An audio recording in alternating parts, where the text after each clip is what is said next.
Buenos días, Presidenta. Parece necesario recordar que veto significa vedar, prohibir.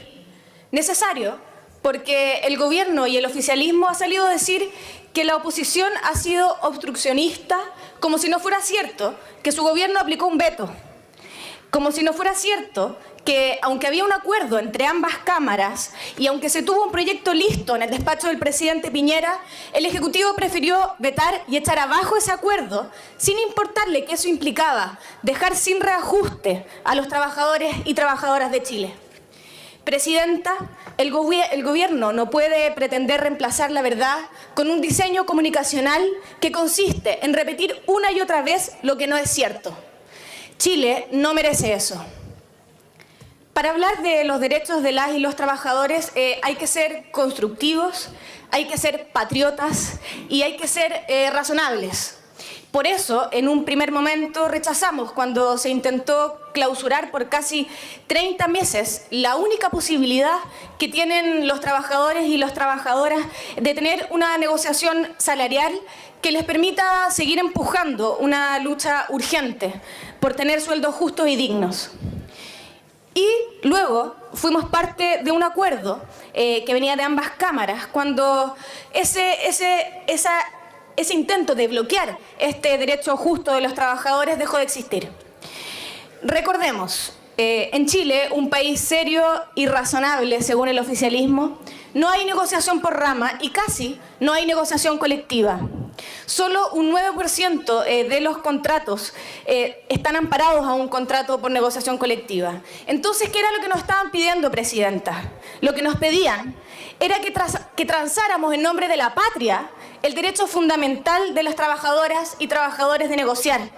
Era que le diéramos un golpe de gracia a la ya deteriorada capacidad negociadora de los sindicatos. No estamos disponibles a eso, Presidenta. En los países desarrollados, en los países razonables, los salarios son materia de negociación colectiva o más específicamente de negociación por rama. ¿Eso qué quiere decir? Quiere decir que los representantes de los gremios sindicales y los empresariales negocian las condiciones salariales mínimas para cada uno de los sectores económicos. En esos países, el sueldo mínimo que pagan las grandes empresas no es el mismo que el que pagan las pequeñas empresas. De hecho, es justamente todo lo contrario. Una negociación por rama establece un mínimo para todas las empresas del sector y al mismo tiempo deja abierta la posibilidad para que en cada una de esas empresas los trabajadores y las trabajadoras logren salarios mejores conforme a los ingresos de su empleador. Y digo esto, colegas, para que noten ustedes que estamos haciendo justamente lo contrario. Como han criticado voces académicas, estamos definiendo a nivel legal un único salario mínimo para todas las empresas sin importar su tamaño. El que, por razones evidentes, tiene que ser un salario que pueda costear la pequeña empresa o la microempresa. Entonces, en otras palabras, estamos legislando un microsalario mínimo. Con razón, entonces, las pymes, como escuché comentar a un colega hace unos minutos, es una especie de Virgen del Carmen. Las sacan para la procesión del salario mínimo una vez al año y las guardan para el resto de las discusiones.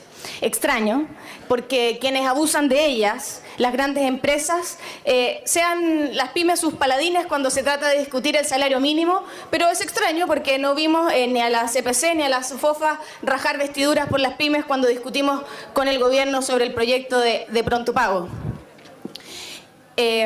Los países que han cerrado la brecha de la desigualdad, Presidenta, son países que tienen negociación ramal. Bélgica, Alemania, Dinamarca, por mencionar algunos, son países que tienen un índice de desigualdad mucho menor al de Chile y que cuentan con este derecho. Sin ir más lejos, Uruguay, a la vuelta de la esquina, que tiene un PIB per cápita mejor que el de Chile, tiene negociación ramal y cubre el 90% de los trabajos. Y ni Uruguay, ni Bélgica, ni Alemania están en la bancarrota, Presidenta. Al contrario, son países con altos índices de desarrollo.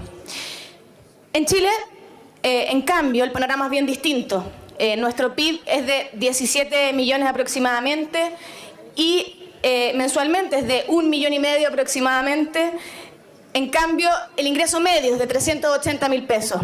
¿Hasta qué punto, Presidenta, la desigualdad es tolerable éticamente? ¿Hasta qué punto vamos a permitir que el trabajo